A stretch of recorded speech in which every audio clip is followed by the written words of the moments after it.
Hi friends, எல்லாருக்கும் வணக்கங்க. இந்த வீடியோவில் உயில்னா என்ன, தானபத்திரம் அப்படின்னா என்ன, இதை பற்றி தான் இந்த வீடியோவில் நம்ம பார்க்க போகிறோம். ஆங்கிலத்தில் செட்டில்மெண்ட் அப்படின்னு சொல்லுவாங்க. தன்னுடைய சொத்தை இரத்த உறவுகளுக்கு மட்டும் மாற்றி கொடுப்பது தான் தானபத்திரம்.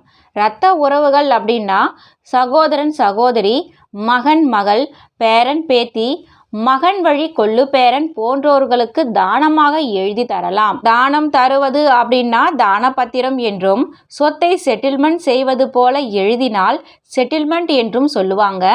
செட்டில்மெண்ட் என்று எழுதினால் அதை மாற்ற இயலாது. ஆனால் உயில் அப்படி இல்லை, மாற்றி மாற்றி எழுத முடியும். அதனால அவசர கதியில செட்டில்மெண்ட் எழுதுவதற்கு முன்னாடி பல முறை யோசித்து முடிவெடுப்பது நல்லது.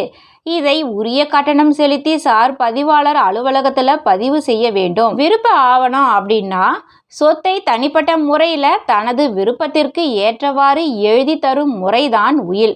ஒருவர் தான் சம்பாதித்த தனிப்பட்ட சொத்துக்களை தனது இறப்புக்கு பிறகு தான் விரும்பும் நபருக்கு தனது சுய நினைவோடு எழுதி தருவதுதான் உயில். ஆனால் பூர்வீக சொத்தை உயிலாக எழுத முடியாது. தனிப்பட்ட சொத்தை தனது வாரிசுகளுக்கு தான் உயில் எழுத வேண்டும் என்கிற கட்டாயமில்லை. இரத்த உறவு அல்லாத மூன்றாம் நபர்களுக்கும் அறக்கட்டளைகளுக்கும் கூட உயிலாக எழுதி தர முடியும். அதே நேரத்தில் உயில் எழுதி வைக்கல அப்படின்னாக்க சம்பந்தப்பட்ட வாரிசுகளுக்கு சொத்து தானாகவே சேர்ந்துவிடும். மனநிலை சரியில்லாத நிலையில அப்படி இல்லைன்னா குடிபோதையில எழுதப்பட்ட உயில் செல்லாது. அடுத்தது, மைனர் மீது உயில் எழுதப்படுமானால் அதற்கு காப்பாளர் ஒருவரை கண்டிப்பா நியமிக்க வேண்டும். பொதுவாகவே பார்த்தீங்கன்னா சொத்து பாகம் பிரிக்கும் போது குடும்பத்தின் அனைத்து வாரிசுகளிடமும் சம்மதம் பெற வேண்டும்.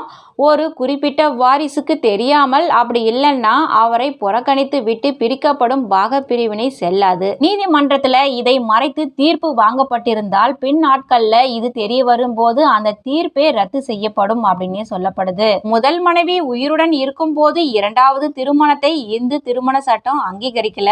இதனால இரண்டாவது மனைவிக்கு கணவனது சொத்துல உரிமையும் இல்லை. ஆனால் அவர் வசம் இருக்கும் தனிப்பட்ட சொத்துல உரிமை கேட்க முடியும். பொதுவாகவே பார்த்தீங்கன்னா சொத்து பாக பிரிவினில் இது போன்ற பல அடிப்படை விஷயங்களை கவனித்தாலே சிக்கல் இல்லாமல் உறவுகளை கையாள முடியும்.